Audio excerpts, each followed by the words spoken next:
In my previous video, I talked to you guys about how we've been fooled by the commercial feed companies and other people into believing that our farms must be run on commercial feeds. We've been led to think that if we don't use commercial feeds, our birds will not do well. You know that we need these very high quality commercial feeds for the birds to lay more eggs, and if the birds lay more eggs, then we shall get more money. In the end, we can't even imagine that we can raise chickens without buying feeds. We always do buy the feeds in some way. Either you buy the feeds fully mixed, or you buy the different ingredients and then you mix them yourself. In the end, it's all the same thing. You're buying commercial feeds. Until recently, I also never believed that I could survive without commercial feed. But I'm now a believer. I believe it's 100% possible to raise chickens without buying any chicken feed, and I'm willing to give it a go with all my heart with my current breed of birds. Stick around and I'm going to be telling you guys how I'm going to do it.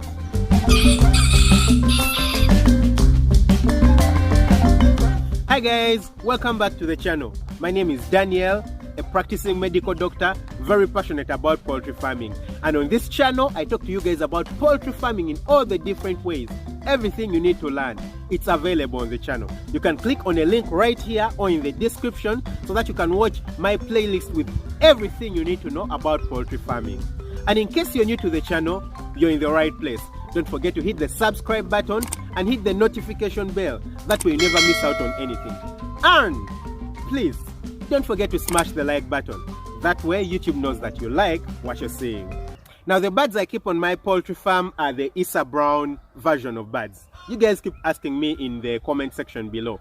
I'll answer that right here. These are the Issa Browns and they are very good layers. Very, very good. They lay nice brown big eggs. Very good eggs. And I've partnered with a company in the USA in order to be able to supply these eggs to any part of the world. It doesn't matter how many you guys need. Just hit me up. I'll put an email in the description below.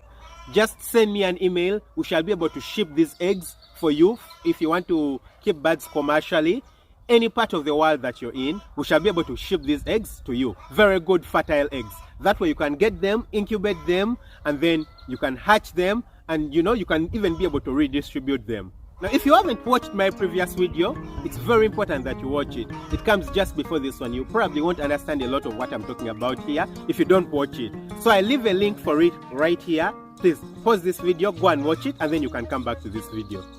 So I have an aging flock of birds right here. They're about 70 weeks. They have spent 70 weeks of life, and that gave me a reality check. You know, I have just 10 more weeks of them giving me any sensible production. Just 10 more weeks, probably a little more or even a little less. So it gave me a reality check. You know, without the cost of the infrastructure involved, I've made quite some good profit. But of course the infrastructure, you know, setting up the structure and everything didn't cost me nothing. If I include that, I'm making a loss. And I was thinking, how is this possible? Is there a way I could have done it better?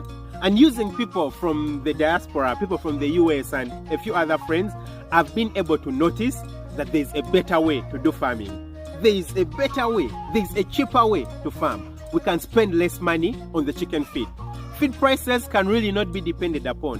While I started my poultry farm, the feed prices were very high, and I believed that, well, the feed prices are going to fall. They always fall. So I brought in my birds. Hey guys, for 2 years now, the feed prices haven't fallen, yeah? No one decided that the coronavirus should come. The virus came. The feed prices haven't fallen. The weather hasn't been the very best. So production of the commercial feeds hasn't been the best, and the feed prices haven't fallen.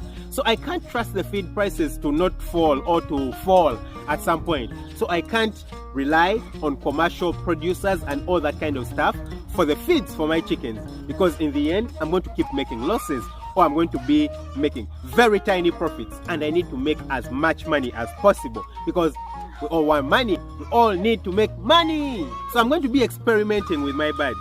In the beginning, I was thinking of doing a case control study where I get one half of the birds and I keep them on the commercial feeds. Then one half of the birds, I give them partially commercial feeds and partially feeds that I make on my very own. But no, I'm not going to do it that way.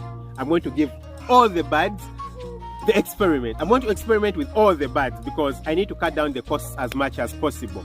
So what am I going to be using? For the beginning, I'm going to be using 3 things. Number 1, I'm going to be using barley fodder. Now, of course, that's not a zero cost. I'm going to be buying the barley. I've actually already bought the barley. I have it on the farm and I've started the process. I'll be sharing it with you guys, but I'm going to be growing sprouts of barley to feed to the chickens. Number 2, I'm going to grow greens, very good greens. One is kale and the other is spinach. Yeah, kale is, in Uganda we call it sukuma wiki. I don't know what it's called in your country, so I'll call it kale. I'll leave a spelling below because it might be pronounced differently in your place. And then I'm also going to be using spinach. These are very good vegetables. They have a high nutrient content, they have high calories, they have high protein content. So I'm going to be growing them. That's why I've dug up this area. I'm going to be growing these vegetables and I'm going to be giving them to the chickens. And number 3, I'm going to be growing black soldier fly larvae. That's probably going to be the most technical of the things. I've never seen anyone do it around here. I've watched a few YouTube videos about it and I'm going to try it on my very own. So have I figured it all out? No way, I haven't. I don't know how I'm going to do it. I don't know how I'm going to be growing the black soldier fly. I'm not sure how the vegetables are going to do here because I've never grown spinach, for example, here. I haven't done barley before, so I really don't know how it's going to perform. I'm just going all in. Oh my God, Daniel, you're so crazy. Yeah, but we live in a crazy world, yeah? I'm so crazy, we live in a crazy world. I'm just going to try it out because I need to cut down this cost. And I'm experimenting for you guys, okay? So you guys probably won't need to go through the experimenting. I'll be telling you guys how to do it the thorough way, the way that I do it after I've perfected it. But I'm going to be sharing my journey with you guys. I don't know about the percentages. You guys know that if you've watched my previous videos, for example, the percentage of the protein is very important. You know, let's say soybean has 45% protein, fish meal 55% protein. I don't know the percentages of all these things that I'm going to use. So I'm going to be experimenting right from the beginning. But well, when God created, you know, these chickens and put them out there, he didn't put feed with percentage, you know. The chickens, he just let them out and they started eating and eating and eating. And I believe it's possible for us to do it this way. The Bible says that they were fruitful and they multiplied, filled the entire earth.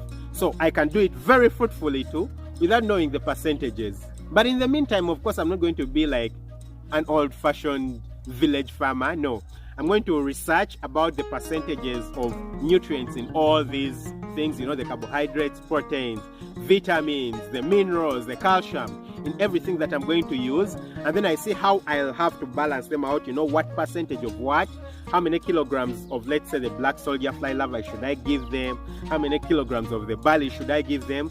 That I'm going to do my research on, do the calculations, and let's say how much calcium do I need to give. Should I give them, you know, crushed eggshells, or do I need to give them limestone like I've been doing? That I'm also going to research. But at the beginning, I'm going to start with the barley. Barley takes a short time to grow, you know, 5 to 7 days.